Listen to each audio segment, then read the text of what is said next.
Everyone, welcome back my channel care world. तो आइए आज हम डिस्कस करते हैं वेस्कुलर टिश्यू के बारे में, जिसको हिंदी में कहते हैं संवहन ऊतक। मैंने अपनी पहले 2 वीडियो जिसमें ब्रायोफाइटा और टेरिडोफाइटा के बारे में पढ़ा था, उसमें मैंने संवहन ऊतक वेस्कुलर टिश्यू का जिक्र किया था। आइए देख लेते हैं कि ये संवहन ऊतक है क्या। संवहन ऊतक को हम कम्प्लेक्स टिश्यू मतलब जटिल ऊतक भी कह सकते हैं। ये वो ऊतक होते हैं जो पौधे के एक भाग से जल या खनिज लवण को लेकर पौधे के विभिन्न भागों में पहुंचाते हैं। तो इन संवहन ऊतक या वेस्कुलर टिश्यू कहते हैं। आइए देखते हैं कि इनमें कौन कौन से ऊतक आते हैं। वैसे तो संवहन ऊतक मेनली 2 प्रकार के होते हैं, जिसमें पहला है जाइलम तथा दूसरा होता है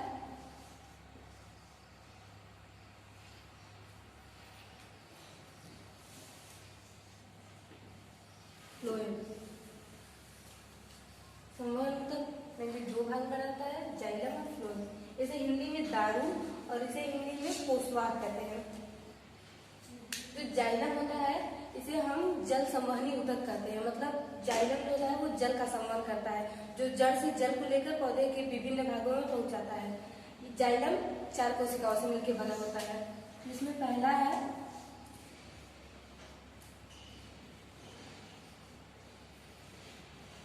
ट्रैकिड्स। जाइलम का पहला ऊतक है ट्रैकिड्स। इसे हिंदी में हम वाहिनिका कहते हैं। ये कोशिकाएं पतली लंबी होती हैं तथा निर्जीव कोशिकाएं होती हैं, जो जाइलम में जल संवहन का कार्य करती हैं तथा पौधों को यांत्रिक सहारा भी ये ट्रैकिड्स प्रदान करती हैं। तो इसको कह सकते हैं कि ये कोशिकाएं निर्जीव होती हैं और लंबी पतली होती हैं। आइए दूसरा देखते हैं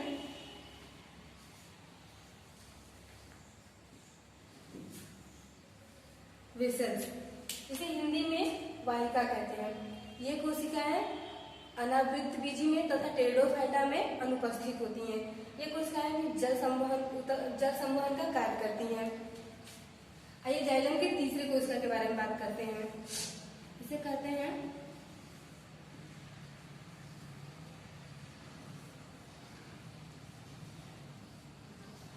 जाइलम फाइबर मतलब जाइलम तंतु।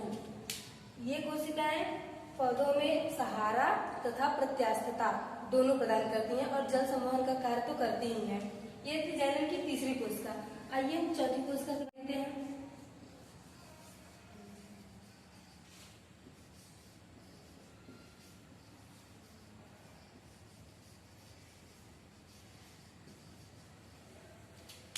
ये जाइलम की चौथी कोशिका है जाइलम पैरेन्काइमा।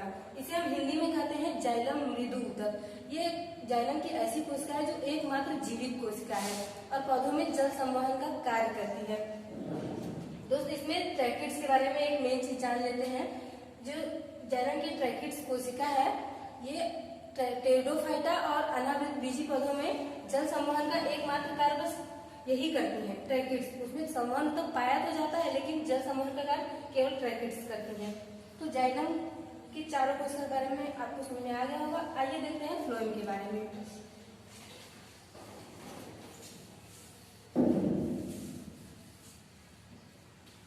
फ्लोएम इसे हिंदी में पोषवाहक कहते हैं। इसका कार्य है खनिज पदार्थों का संवहन करना। मतलब जो हमारे पौधे हैं वो प्रकाश संश्लेषण से जो खनिज पदार्थ बनाते हैं, ये उन्हें पत्तियों से लेकर पौधे के विभिन्न भागों में पहुंचाता है। ये भी 4 कोशिकाओं से मिलकर बना होता है। इसमें पहली कोशिका है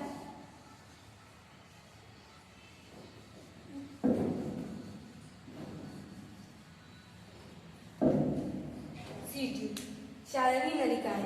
ये कोशिकाएं पौधों में भोजन संवहन का कार्य करती हैं तथा इन कोशिकाओं में पौधे के प्रारंभिक अवस्था में केंद्रक पाया जाता है, लेकिन जब पौधे परिपक्व अवस्था में आते हैं तो वो समाप्त हो जाता है।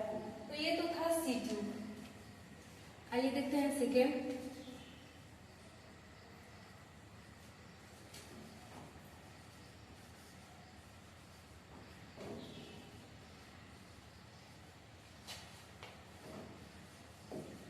Companion cell.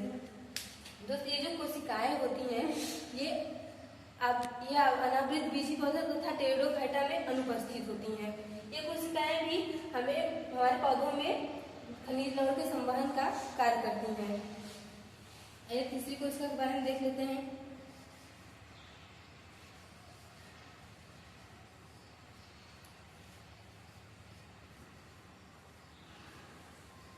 फ्लोएम फाइबर्स, इसको कहते हैं फ्लोएम तंतु। ये कोशिकाएं, इन कोशिकाओं का कार्य रस्सी तथा कपड़ा बनाने में किया जाता है। ये कोशिकाएं बहुत ही मजबूत होती हैं, इसलिए इनका कार्य हम रस्सी या कपड़ा बनाने के उपयोग में करते हैं। आइए चौथा देख लेते हैं।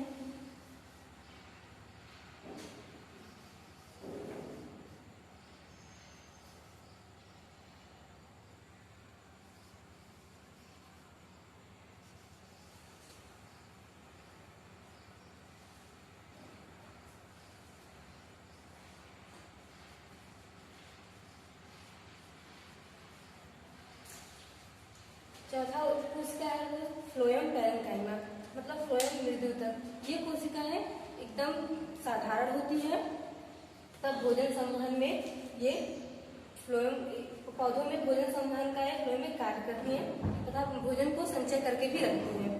तो ये तो था फ्लोएम का 4 कोशिका, इसके बारे में हमने पढ़ा। आई होप आपको वैस्कुलर बंडल समझ में आया होगा। अगर समझ में आया तो वीडियो को लाइक, शेयर एंड कमेंट जरूर करें।